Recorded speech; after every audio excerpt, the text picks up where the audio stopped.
Coming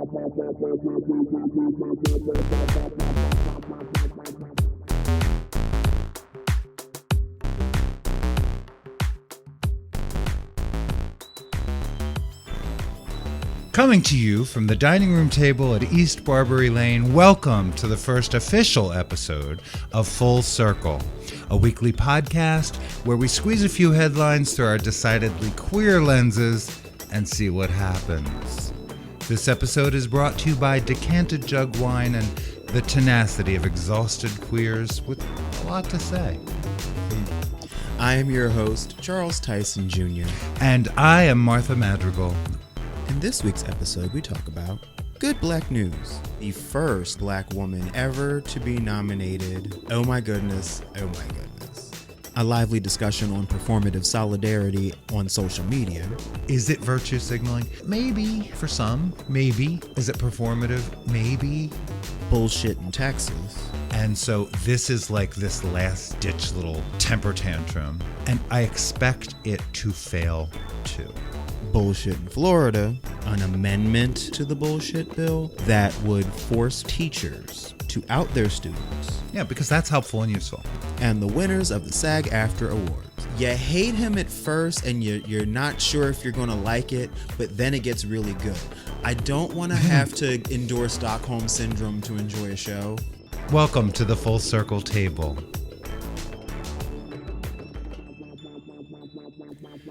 So,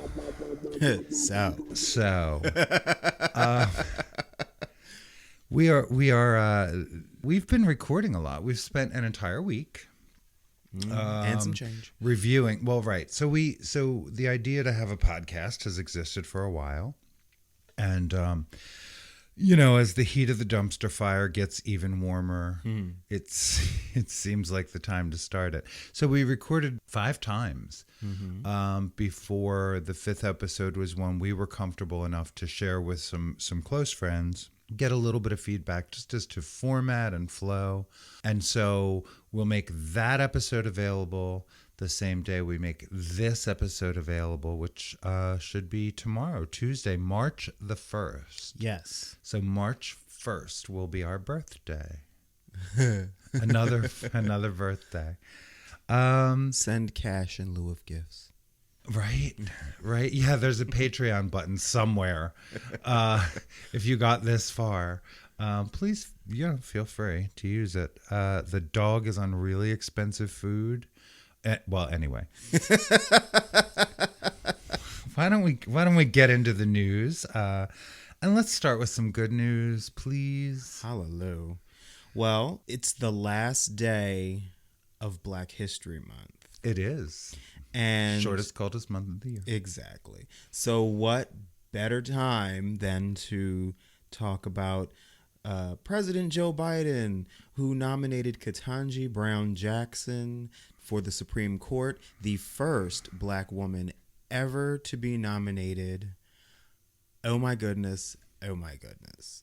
And she, on paper, from what I've seen, looks great. She comes from a family of educators, and she has been a court-appointed attorney. She's had her feet on the ground doing the work, and I'm excited to see more from her and see what she can do. I am too. The one comment I read, I work really hard to not read a whole lot of right-wing commentary. It gets more and more desperate and ridiculous by the day. Mm-hmm. And it would seem the worst thing one of them, maybe it was Lindsey Graham, I don't remember, but one of them had to say about her was something to the effect of the Harvard-Yale train to the Supreme Court needs to end. Like, what? Right. But really, one of them said that shit. One of them was like, this, what are you even doing? That's one baby step away from fuck you and your fancy book learning. And, yeah. And I was just like, Okay, if that's the worst thing they can, that's fantastic. Right, And I'll bet exactly. you it winds up being probably the worst thing anyone can say about this woman because, of course, they have vetted and vetted and vetted. And it's like, if you smacked your cat one day, you're probably not eligible for this particular nomination. Like, if anybody was in the room or the cat might have talked, you're out. Well, Because, yeah. what always cracks me up is when we start having the conversation about who was going to be looked at as possible choices. And when it was made public that Biden was very intentionally looking for black women candidates, of course, everyone says, well, we should be looking at the most qualified person, not just because of the color of their skin. As though, Right. Yeah. That never entered his mind. Oh, qualifications. right. And most of the people that are having these arguments are the most mediocre of mediocre white men. But, Think before you speak, children. Think before you speak. you'd think that would be easy to I mean, I would hope. We already can be pretty sure this woman knows how to walk on water because she got this far. So yeah, I think that good things are ahead. We will obviously watch what happens. I did hear someone say that they'd like to. I think it was Chuck Schumer said that he would like to put this nomination through with the same speed at which they put through Amy Coney Barrett. Yes. And I could not agree more. Exactly. This is more urgent than that. So there. And nobody wanted her. So. No. Well, they wanted her. But yeah, so I think we've established a timeline. Let's go. Right. Come on, let's go. The only thing that I just wish that it would do something in terms of the numbers on the bench. Like we're replacing one liberal judge with another. Add more. Right. Just throw in 4 more. Be done with it. Why not? Yeah, but they can't. Well, the amount of shit that my Democrats have not passed. But I mean, I'm glad we don't walk in lockstep and all Right. that. But there are some things you need to walk in lockstep on, and just knock it off already. And Mencken or whatever. There's 2 of them, and I'm. Let's not tangent. What else you got? Speaking of Black History, like I said, this is the last day of Black History Month, February 28th. And on this day, the first African-American U.S. Marine to receive the Congressional Medal of Honor, Private First Class James Anderson Jr., was awarded on this day.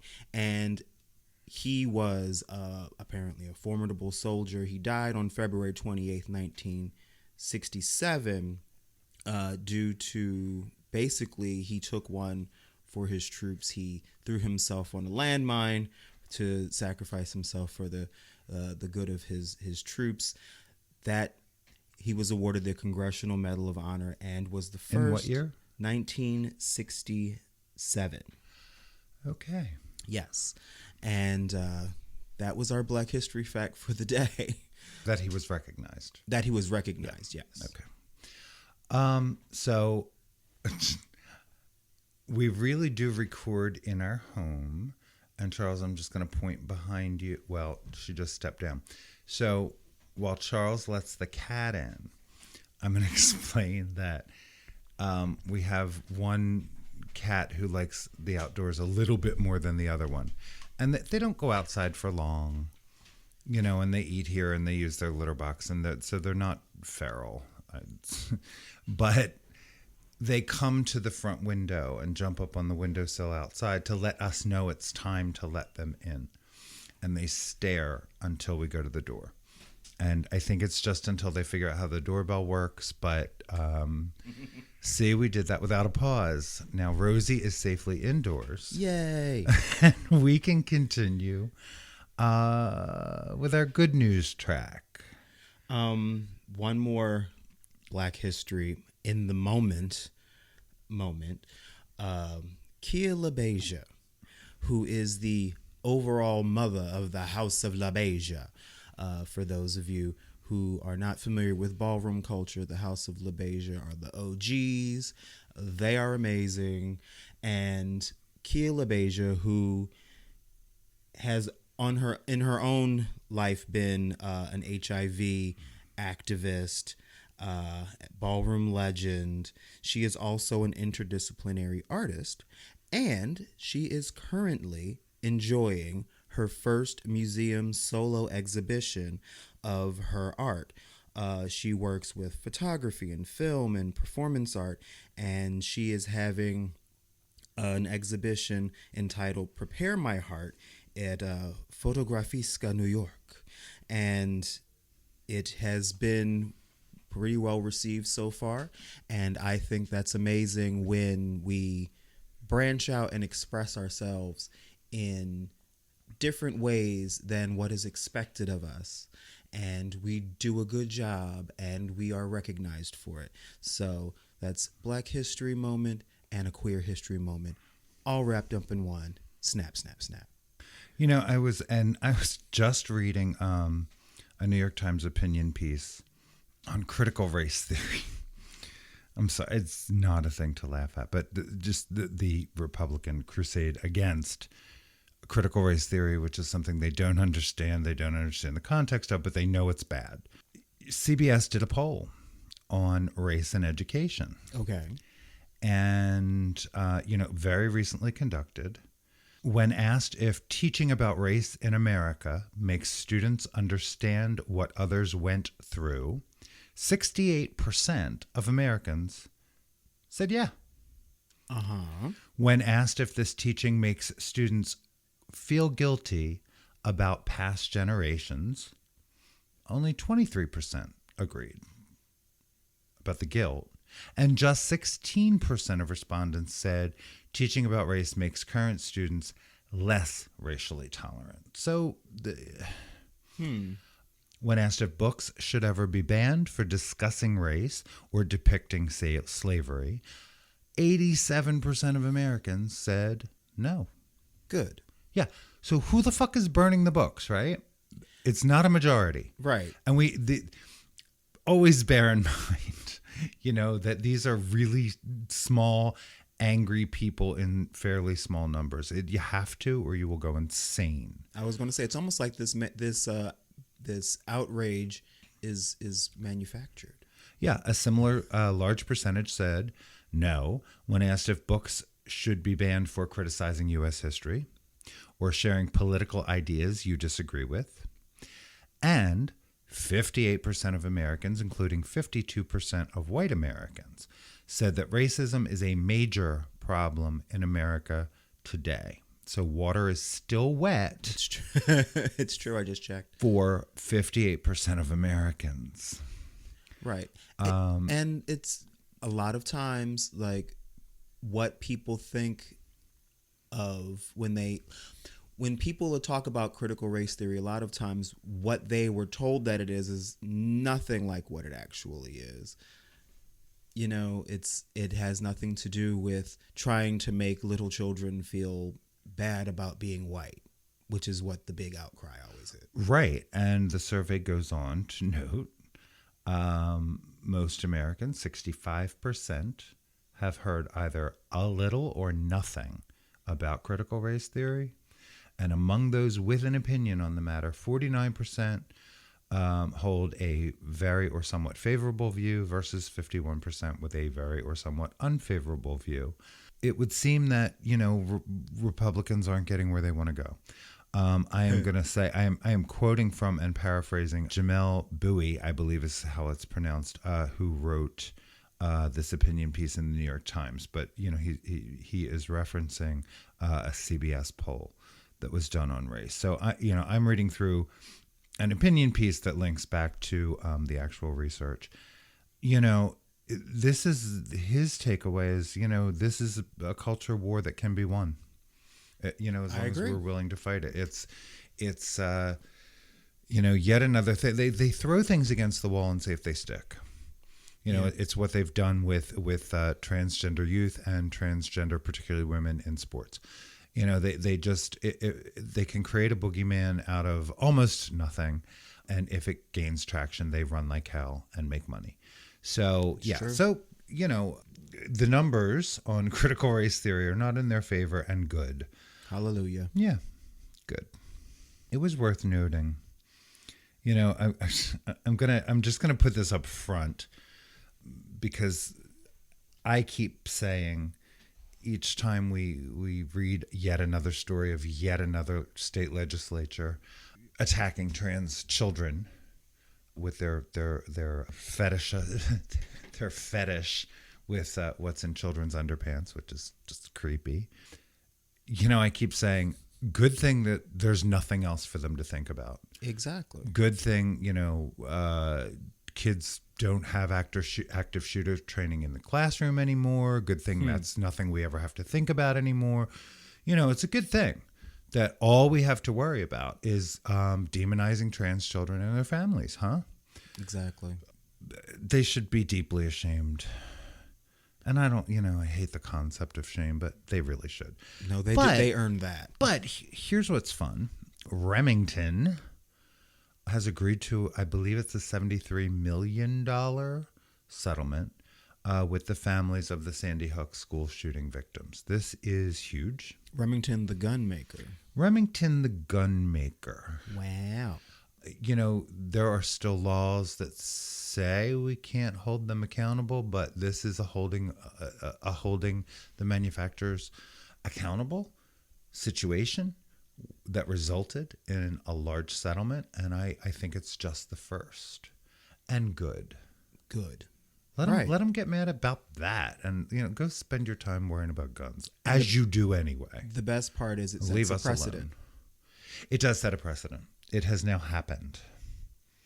Ha. One of the things I want to talk about, and I'm probably gonna talk about this each week as I learn more. You know, and as we look at these states, and my trans siblings are losing their shit, rightly so, about this large game of whack-a-mole the Republicans are playing with our lives. We live in the state of New Jersey. The state of New Jersey signed into law on February the 2nd that the teaching of LGBTQ plus history, K through 12, in all New Jersey public schools is mandatory. It is mandatory that it be taught alongside American history And or how history in general. cool is that? Well, it's amazing. It's amazing. The representation, the, you know, because all it says, really, you know, is we exist. Right. We literally exist. And, you know, if you're going to talk about Alan Turing and his amazing contributions, continue with the next sentence and talk about how the man was essentially tortured unto death. Exactly. Like, let's tell the whole story. And why that was. Not only did he do all that, but he did it uphill with people running behind him with torches. And I think it's, you know, we need to know the fullness of these stories. They're important. And it would mean, I can't imagine what it would have meant to me as a child to learn about this. Because, you know, I was educated in an era where we didn't talk about queer folks. We didn't talk about, you know, any of this, Right. which is what they want to get back to. And no, I love this for a lot of reasons. I want to actually, so we just moved back to New Jersey. It's sort of been a year, but it's been an odd year. But since May, we've been here. And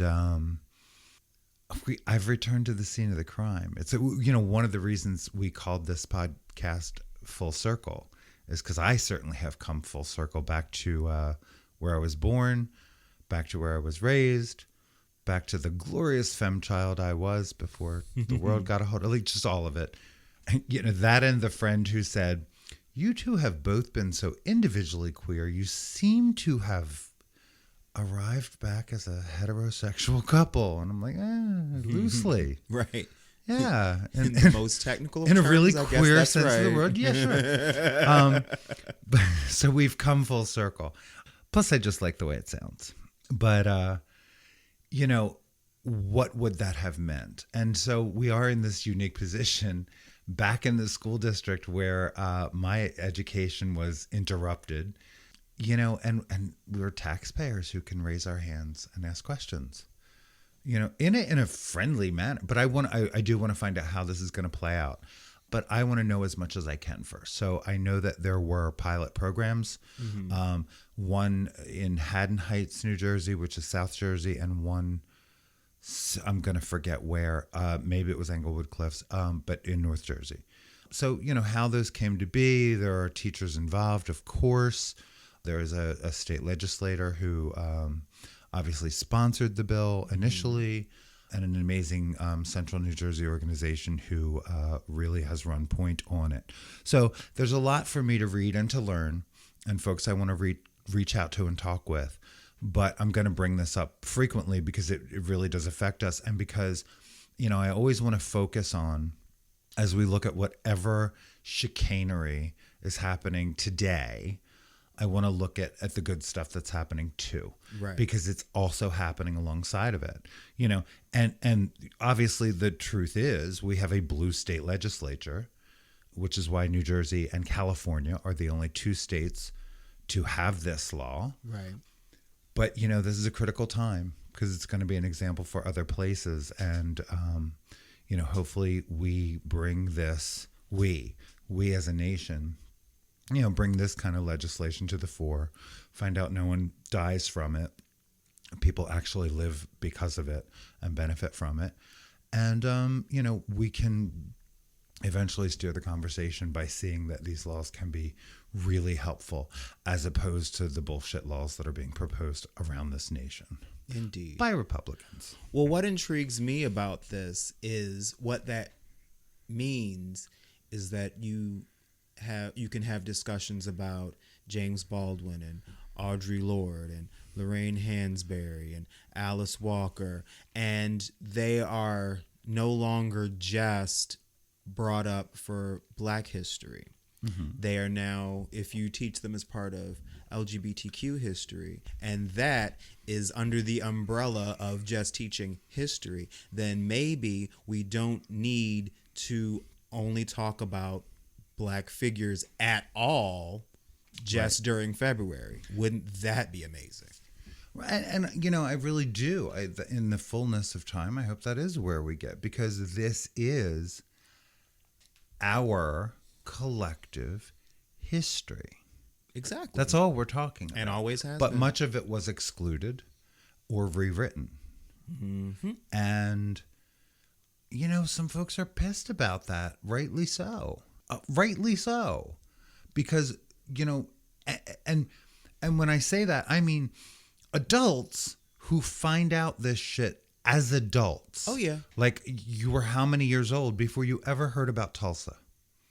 Yeah, I wasn't a full-grown adult, but I was older than I should have been. And I assume that didn't happen in school. Nope. Right. Nope. It was conversationally. It was conversationally, even though you went to a school I went with a predominance of Black students. Yeah, K through 12, I went to a predominantly Black school. And still Yeah. didn't learn about Tulsa. Yeah. Amazing. Not surprising. Not surprising. And, Stonewall should be taught. I'm sorry. It was a pivotal moment for a lot of reasons. And it should be taught. I agree. Not with the white dude throwing the stone like the movie they put out, but, the way it actually went down. Yeah, we need to stop whitewashing history. Well, yeah. Yeah, there's your takeaway. And that's going to happen like any day now. I feel it in my bones. So you were getting really annoyed looking at the Book of Face. Yes. And I said, save it for the podcast. Which I actually put it on Facebook. Like, I want somebody to cross-stitch me that pillow. Save it for the podcast. Yes. Because I think that's going to happen a lot. But talk about it. Talk about what was bristling you. Well, as I'm sure everyone is aware by now, Russia Vladimir Putin has launched an attack, an active attack on the sovereign nation of Ukraine. And first of all, I want to give a shout out to the Ukrainian people who have proven themselves to be brave, badass, and resilient and courageous, and big ups to you all. However, I'm chalking this up. I'm willing to chalk this up to the fact that sometimes I can just be a misanthropic curmudgeon who hates everything. Yeah. And it might have caught me. Get to that. Fucking hate everything. But I started seeing everyone putting the blue and yellow Ukrainian colors around their profile picture, or swapping out their profile picture with the Ukrainian flag, or putting Ukrainian flag emojis around their names on Twitter. And I'm not talking about people who I know who are Ukrainian, leaving these people out of the equation. It's just, I know for a fact that there's always going to be these bandwagon jumpers. We saw them. I mean, that's one way to look at it. That's That's really how the negative way to look at it. But okay, proceed.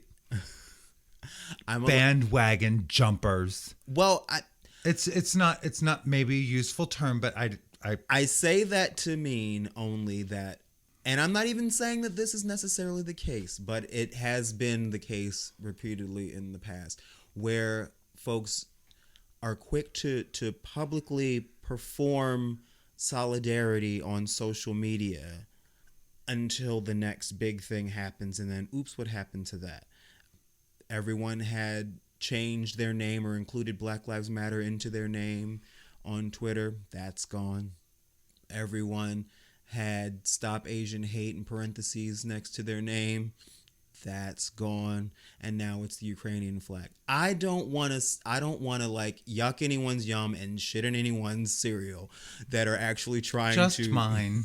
trying to show actual solidarity and support. It just rubbed me the wrong way, because I know how people can be, and I don't know. I mean, the particular meme, and I actually think it might have been a reprinted tweet, but it was, reminder to not be assholes to your local Russian-themed restaurants and businesses here in America.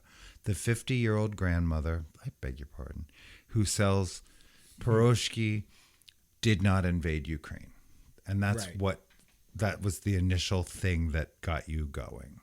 Because you said, where was all this for the Chinese Americans when COVID started? Right. And that's not to say that No, I disagree with that sentiment. I saw quite either. a bit of it, Right. actually. And I saw quite a bit of it.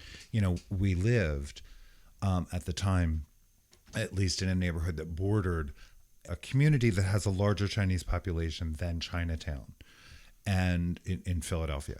And there was a lot of that. There was a lot of discussion. There was a lot of neighborhood discussion about this is not okay.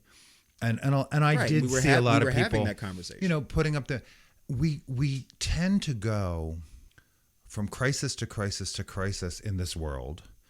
And part of the reality of social media and a 24/7 news cycle is we're bombarded with all of it all the time.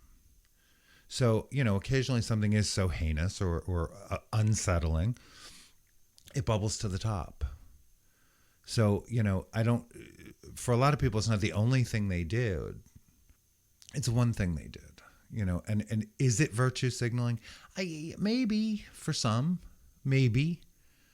Is it performative? Maybe. But, you risk whataboutism the minute you say, well, what about this? And what about that? And what about... Well, people would explode if they kept everything all of the time, top of mind, and stayed angry. They'll explode.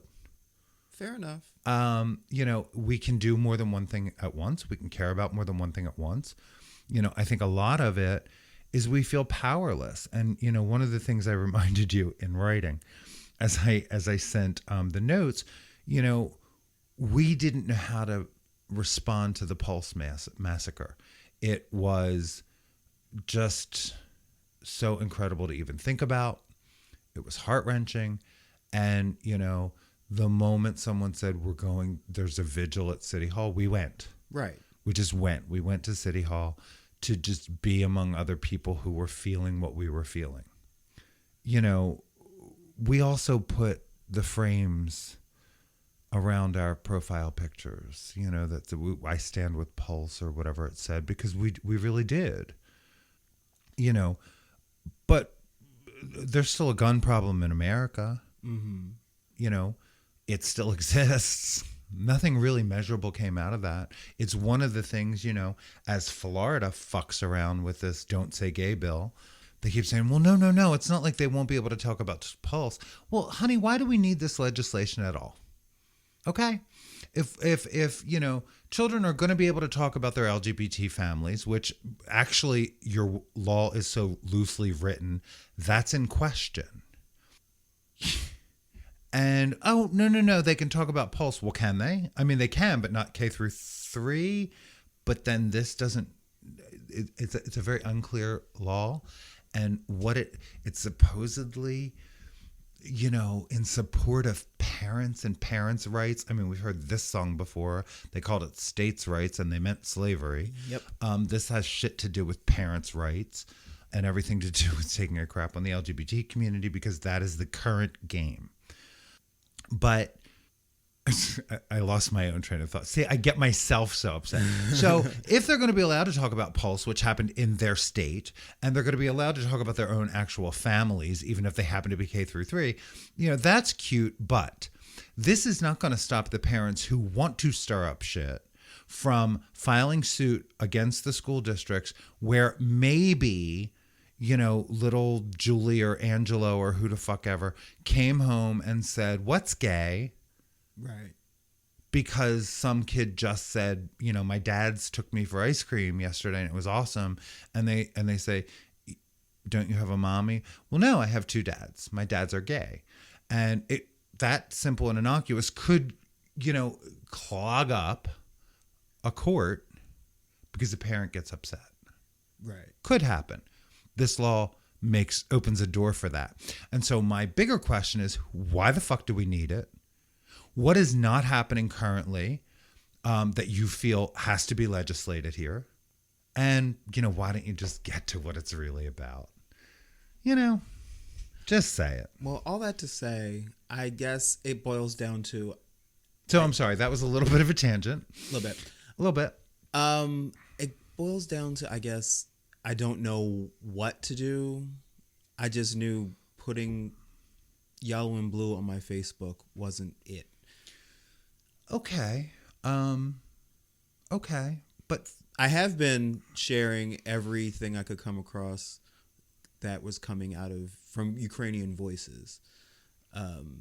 Well, and some of it is, I'm not an asshole. So performative, fine, but I'm not an asshole. I see what's going on. I stand on the side of the Ukraine because there are people in America right now figuring out how to feel because they supported what's-his-face, who was a huge fan of Putin. And they and their media have stood in solidarity with Putin, who... and even for the ones that this makes no sense because this makes no sense, you know, they're having a rough time of it. So, you know, putting a frame around your Facebook profile picture is one way it's shorthand right now for I'm not an asshole. I'll take that. If nothing else. It might feel a little better. So, yeah, maybe it's performative. Maybe it is, at least in part. But, you know, anything that makes us a little bit more human, anything that makes us stand on the side of right and good and courage and love, I support. Maybe the other point is... Even though it annoys you. Maybe the other point is I should just stay off of social media in a cranky mood. There's a larger point. Yes. During any crisis, stay away from Facebook. On that, how about we take a quick break? Yes.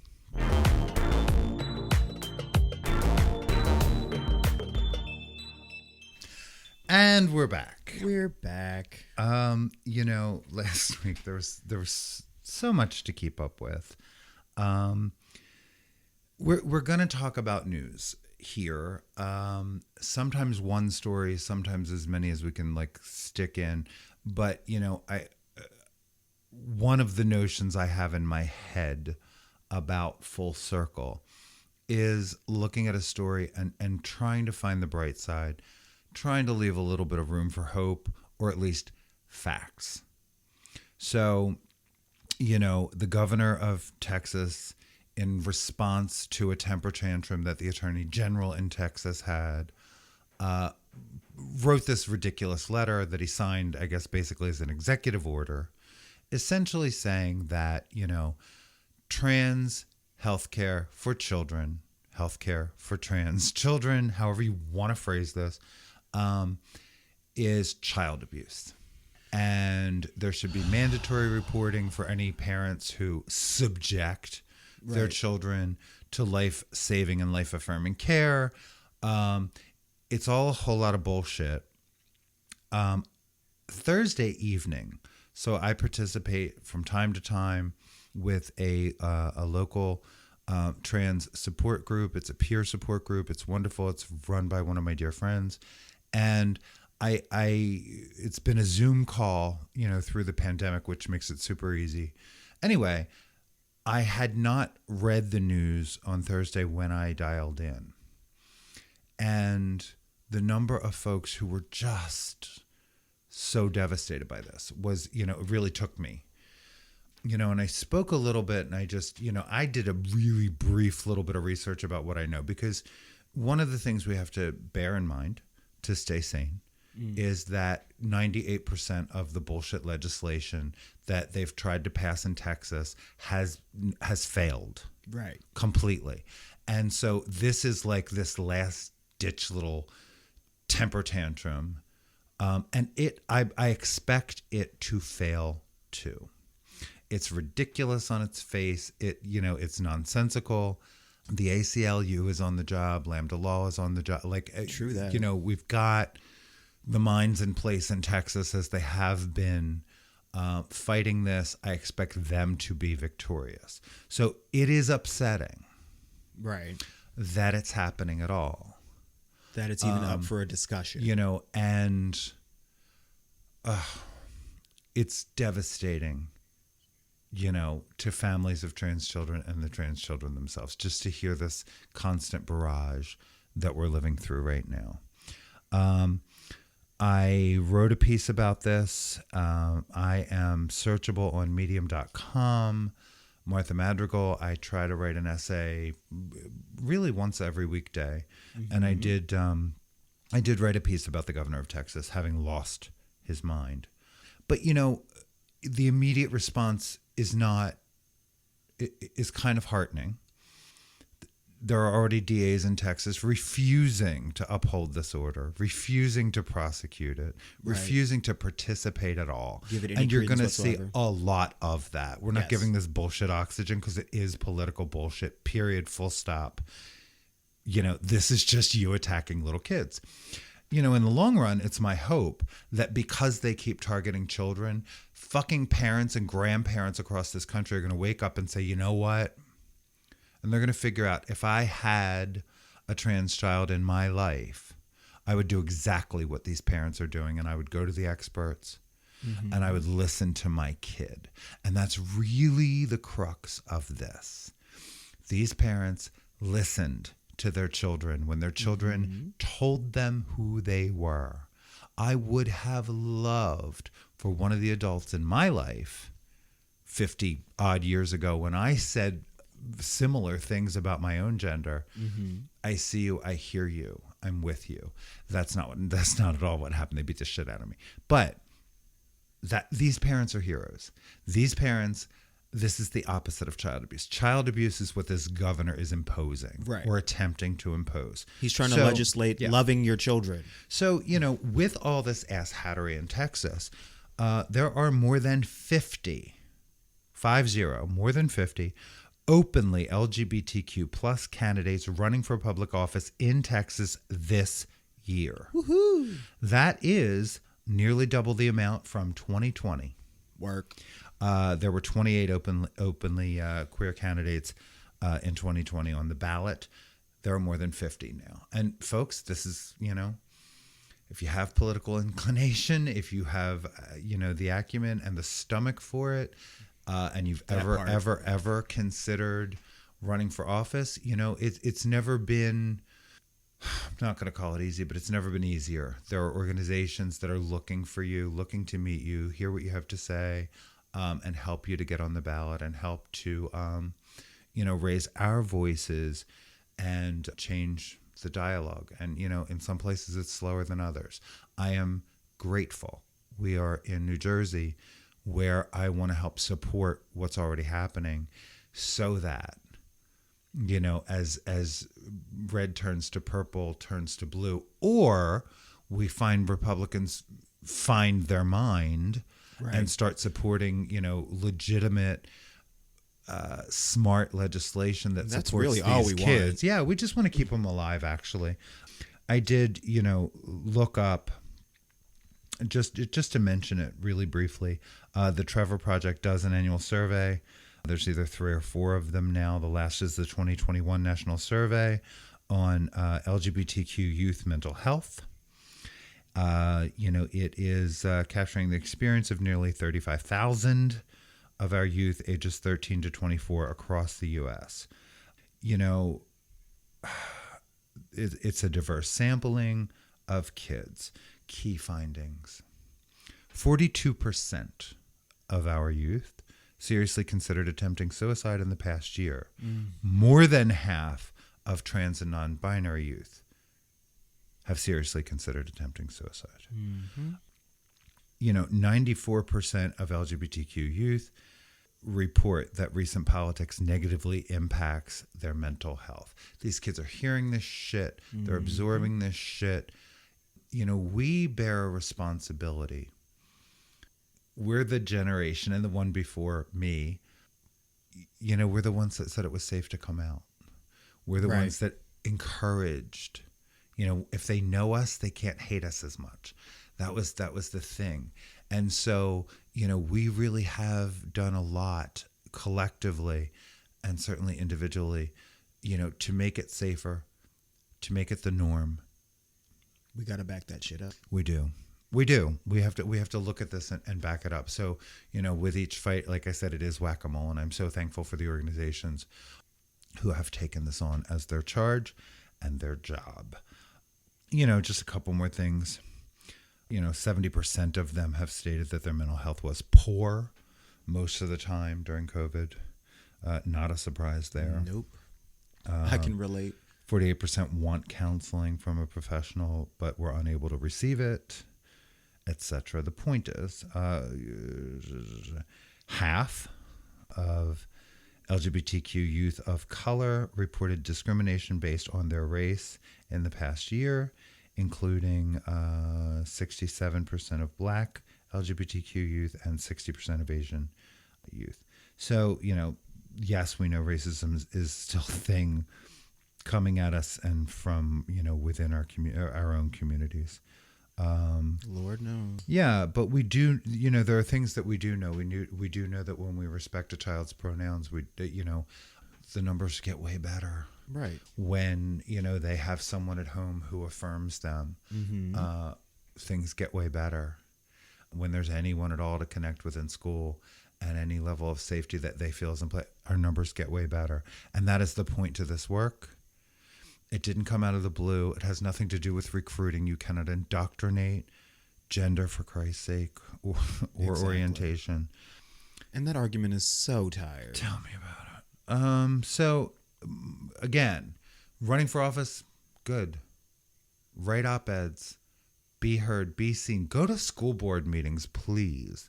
But where there's, proactivity in response to this nonsense, we're going to note it and we're going to talk about it. And I sometimes would rather talk about that. I'd rather talk about our response because that is empowering. Where this stuff, is having the effect it's supposed to have, and it's chilling. Let's not let them. speaking of heroic responses. Yeah. So Well, it's interesting anyway. So, we've all heard by now about Florida's bullshit "Don't Say Gay" bill, and Representative Joe Harding in Florida proposed an amendment to the bullshit bill that would force teachers to out their students. Yeah, because that's helpful and useful. By notifying parents within 6 weeks of learning about their child's LGBTQ identity. Yeah. Boo, hiss, Important fuck shit. you, and everyone lives in your house. This is important shit. Has to happen. Why? Right, exactly, because there's They're nothing not else. dying at a fast enough clip for him. There's nothing else that needs our time. But the response. This is when I love the internet. This right here. So there's a public relations guru, as I refer to him, named Michael Volpat. I hope I'm saying his name correctly. He has put his talent to excellent use by creating a website called the Joe Harding Gay Resource Page. And when you go to this website titled "Welcome to the Joe Harding Gay Resource Page" at jhardinggayresourcepage.com, you are taken to, there are 2 buttons on this page. One is labeled the Trevor Project. And when you click on that, you are taken to the full Trevor Project website. Love it. And everything that it has to offer. And there is another button that takes you to the Lambda Legal Resource Guide, specifically their page for resources for LGBTQ youth by state. Work. Excellent. I love it when we make lemonade out of these bitter ass lemons. Well, and this is the thing. We, as a very diverse community, have nothing if not creativity. I mean, I don't know that this man is queer. I don't care. But he's brilliant, and I applaud him. I almost hope he's not. Yeah, I actually do hope he's not, because and often that's the case. But I mean, collectively, we do have so much creativity, and when we use it to a positive end, which this, as far as I'm concerned, is a positive end and a good thing, it's a way to channel all this. It's a way to channel it. So is sending $5, in the name of a hater that has you bothered today. Send $5 to the Trevor Project in their name. It makes you feel better. Maybe they get an acknowledgement for it. Like, whatever, fine. Right. But do these things to find a way for yourself to be able to pay attention and not lose your mind. I love this kind of creative solution. It reminds me of a significantly less petty version of what Dan Savage did to Santorum. Well, yeah, that's just. I mean, that is brilliance. But yeah, let's not go there. Let's not discuss Santorum. I'm going to say one more thing about Florida. Disney, which has been working really, really hard to become more inclusive, more sensitive, more affirming. There's pride parades in Disney World, for crying out loud. Mm-hmm. Also contributed money to every single one of the sponsors and co-sponsors of this bullshit bill. Disney has given them all money. Now, I know how the game is played, but you know what? Somebody at Disney could get really good and loud and say, not another penny to any of you. Because that's the way you hurt people. This is not our ethos. This is not okay. And we will I don't care if they only gave them $1 to begin with. Right. Use your platform, Disney, and do something to save the queer kids in Florida, because nobody will come to your pride parade if we're all dead. Right. And the best way to go after people is through their money, apparently, because that's all they understand. Well, right. Money speaks to these people. God knows. We've just gone down this rabbit hole of money in politics, and we are where we are right now. But just like Switzerland showed Russia yesterday, we can fuck your shit up. Mm-hmm. The Russian stock market is now closed. Yep. And you pissed off Switzerland. That's hard to do. What you have to do to piss off Switzerland. Exactly. They put down their chocolate and clocks and took their earrings out. Yes, they did. Yes, they did. Yes, they did. And yay. So there was one more piece that you had made note of about the Supreme Court about to decide whether anti-LGBTQ plus discrimination is free speech. Mm-hmm. Oh, God. I didn't read about this. The argument is over religious freedom. Again. Words don't mean anything anymore. You are free to believe whatever fuck you want. Go to whatever fucking church you want to go to and hold whatever feels near and dear to your heart. What they want is the freedom to discriminate. Right. This comes in the form of a lawsuit filed on behalf of Lori Smith, who is the owner of a Colorado graphic design firm, who claims that the Colorado Anti-Discrimination Act violates her right to free speech by barring her from stating on her website that she will not design wedding websites for same-sex couples. Now, I had read about this. Mm-hmm. Okay, so sometimes headlines are just a tad deceiving. This bitch does not even have a website business yet. Right. If I remember the story that I wrote. So theoretically, if she wants to start a website to design wedding websites, she wants to then make it abundantly clear she is not doing it for queer people. And she feels put upon because she's not allowed to do that in Colorado. Right. Yeah, okay. Right. So this is another one of their test cases. And while it is bullshit and By their legal groups, of course. right, it's still terrifying that it is up for a debate and that it can go. Right. An appellate court did rule in favor of, a federal appellate court did rule in favor of the Colorado Civil Rights Division last July. Right. But apparently, are we getting to the place where I guess the Supreme Court agreed to hear this before shit? Right. Yeah. Okay. And the thing that's insane, there's a staff writer for Slate who made a point that it was like he plucked it out of my head. Like the wide-reaching precedent that this would touch on. And it's not just LGBTQ discrimination. He says, consider a photographer who refuses to shoot a Muslim wedding, a florist who refuses to sell flowers for a bat mitzvah, a hairdresser who refuses to provide services for black people, a chef who refuses to cater a quinceañera. It's like, it's right. It's all of us or none of us, God damn it. Why can't we get on board? We should have our own money. I'm serious. I'm serious. We should just have our own money. But real money, not cryptocurrency. Well, real money. Real money. But real money where we can all go off and spend our real money in our real places, and they can have their little dystopian world. Let's give them Montana or something. No one wants it.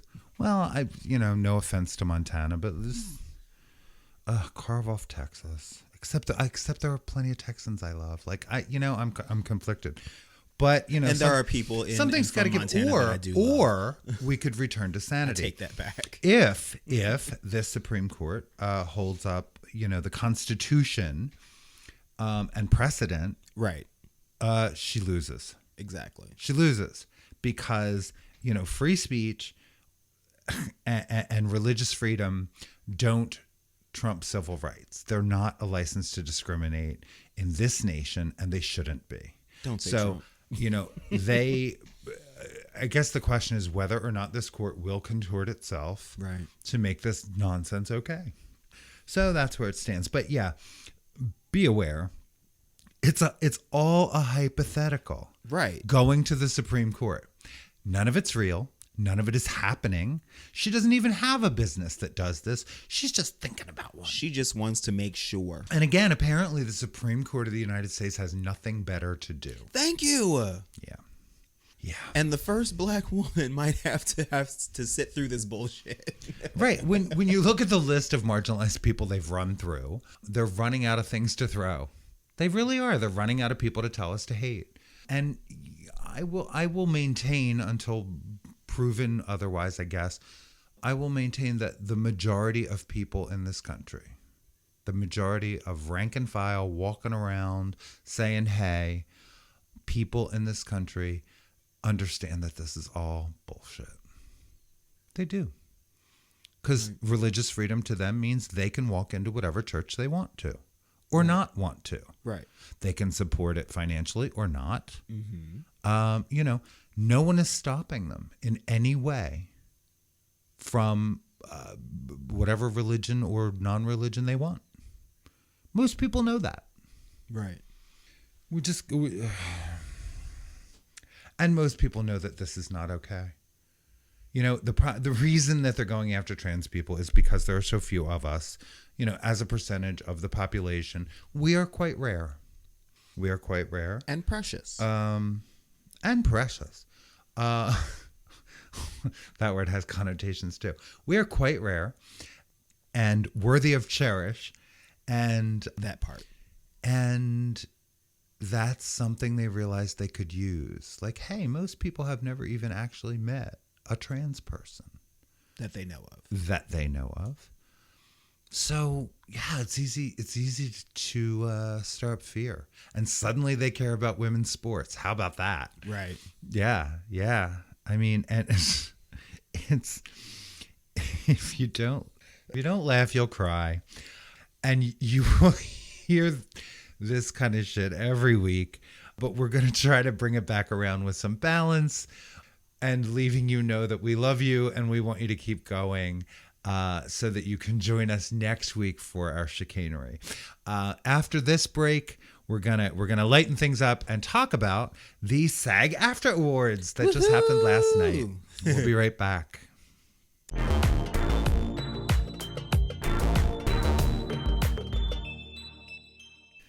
It's not easy being green. I don't know what made me think of Kermit the Frog. Last week... We're back, by the way. We are back. Last week, we talked about the Oscars, the Oscar-nominated movies that we've seen. Right, because the Oscars are coming up not even next month by the time this comes out. Yeah, so even if you just want to fast forward to the last, I don't know what that was, 20 minutes, we had a fun discussion about movies. And the SAG Awards, which come before the Oscars, are always a pretty good indication. So I'm feeling really good about my favorite movie. Yes, we know. So tell the folks what happened. Tell the person. What happened with the SAG Awards?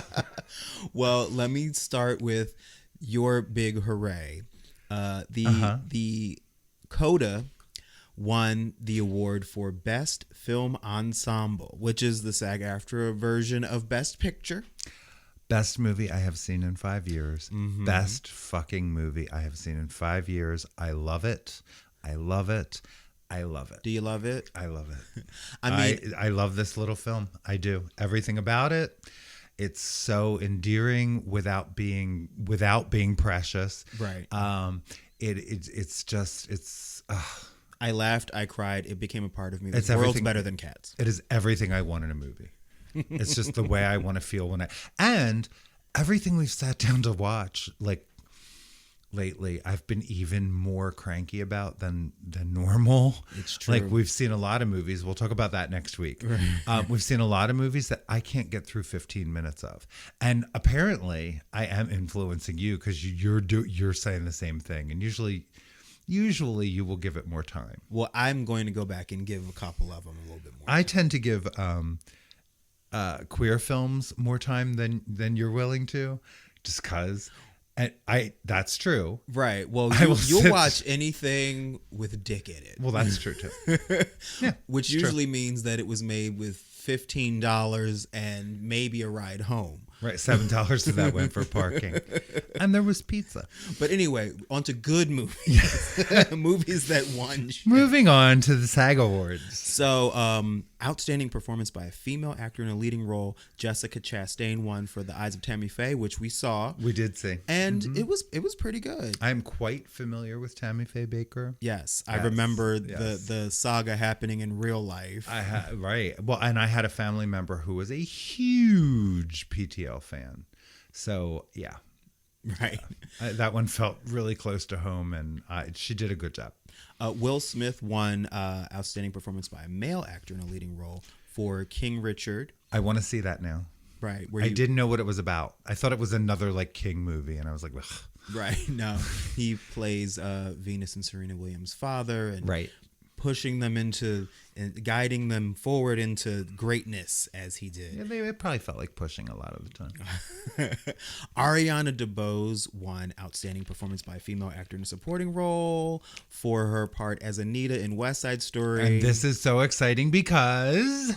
Well, for one, because I love that movie, but Yeah, she well, that is too. also the first woman of color to win a SAG-AFTRA award. And she's the first Latina, and she is also the first queer.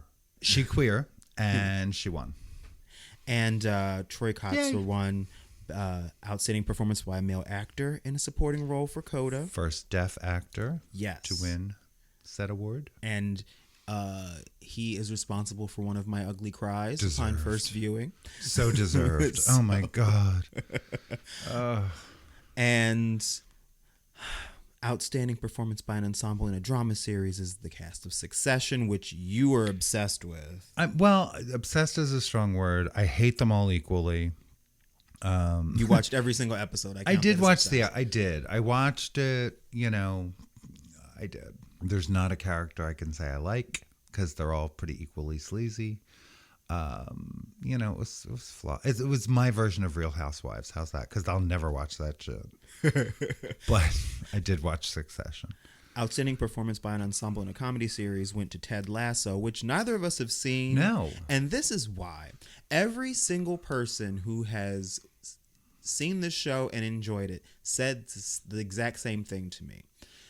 You hate him at first and you're not sure if you're going to like it, but then it gets really good. I don't want to have to endure Stockholm Syndrome to enjoy a show. Right. Or people for that matter. I'm sure I've had that enough it's, of that in real life. apparently it's excellent. I have Can that you thing. get there? Yeah. Right. But then we sat through Inventing Anna, so apparently that But- argument is invalid. No, well, it's not, I don't know if it's the same argument. Because I couldn't stand her. It's true. The actress, the lead actress. It's true. Just, ugh. I get.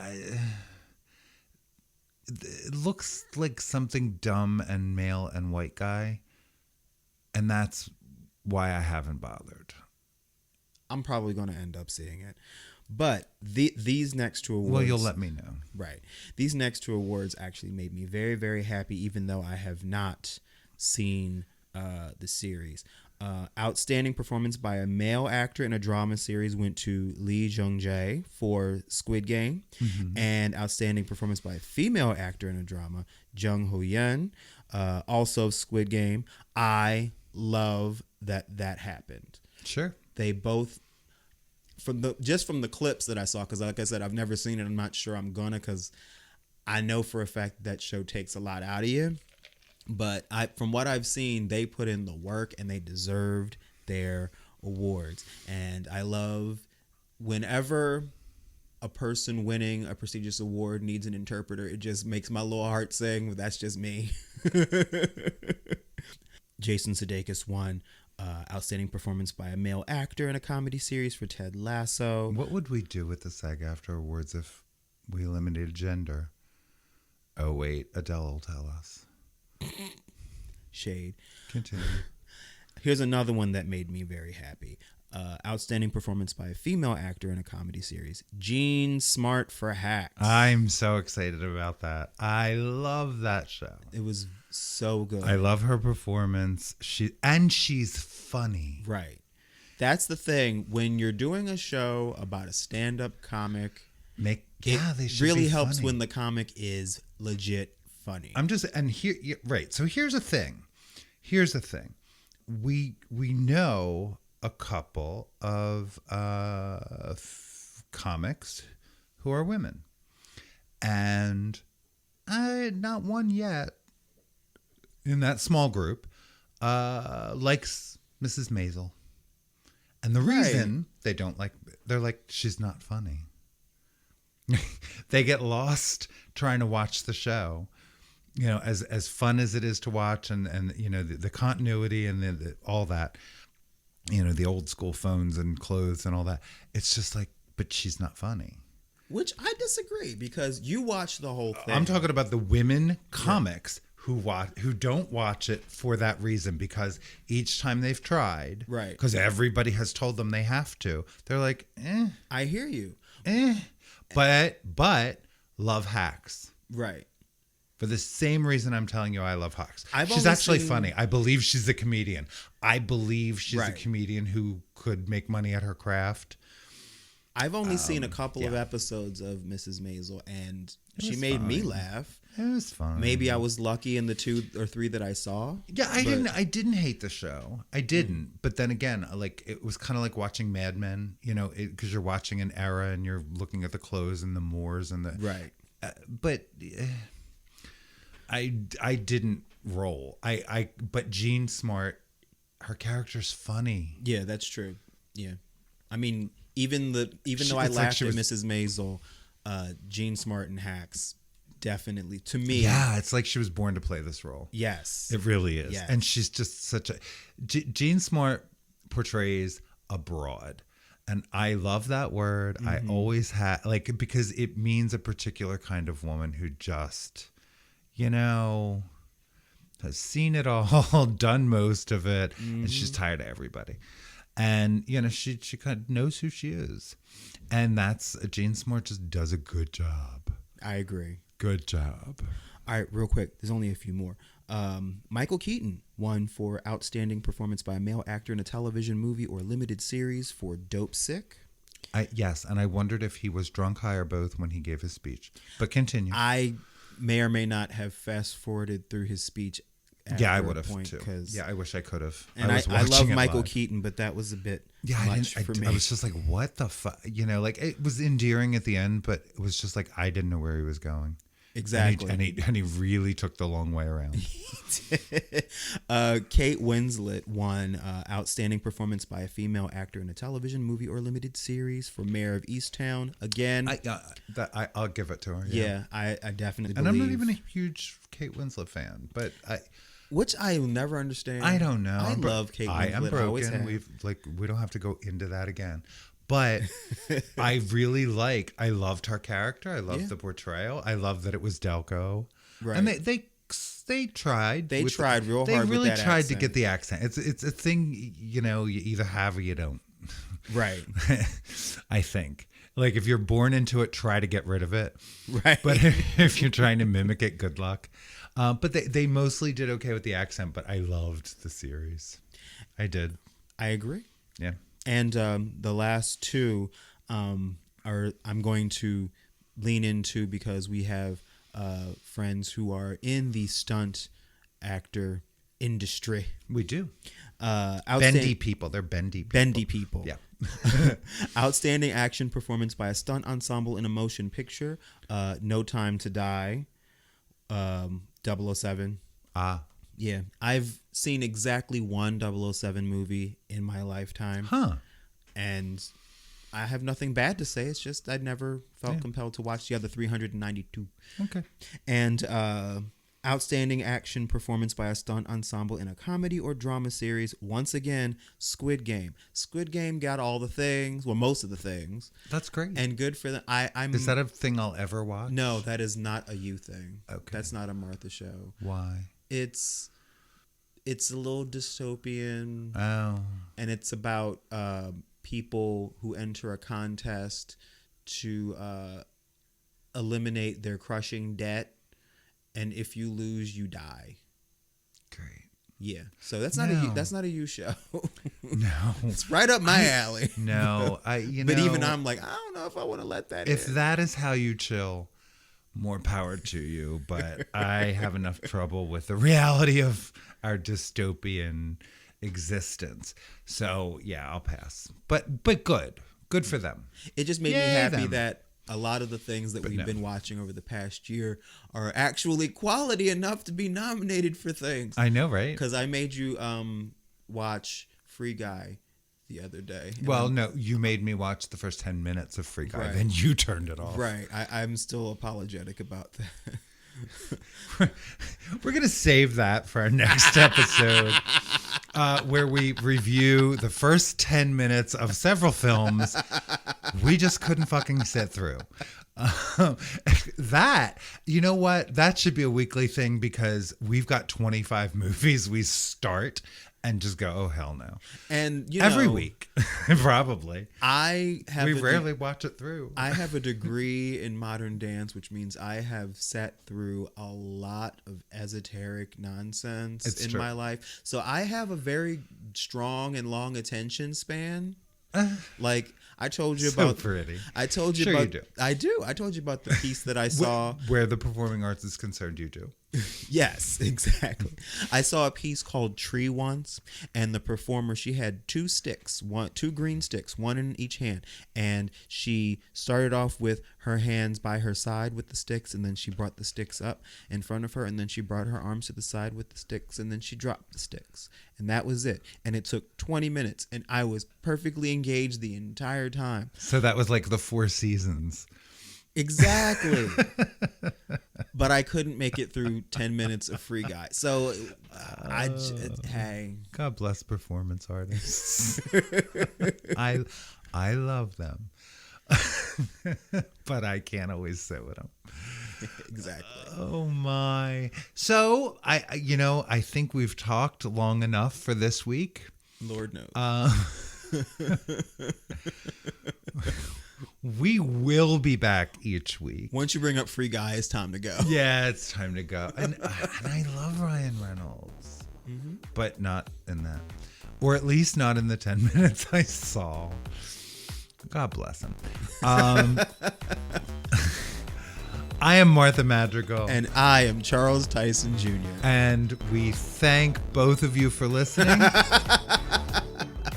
And we hope to be with you again next week. Good night, y'all. Take care. Full Circle is a Never Skirt Productions podcast, hosted by Charles Tyson Jr. and Martha Madrigal, produced and edited by Never Skirt, executive produced by Charles Tyson Jr. and Martha Madrigal. Our theme and music is by the Jingleberries.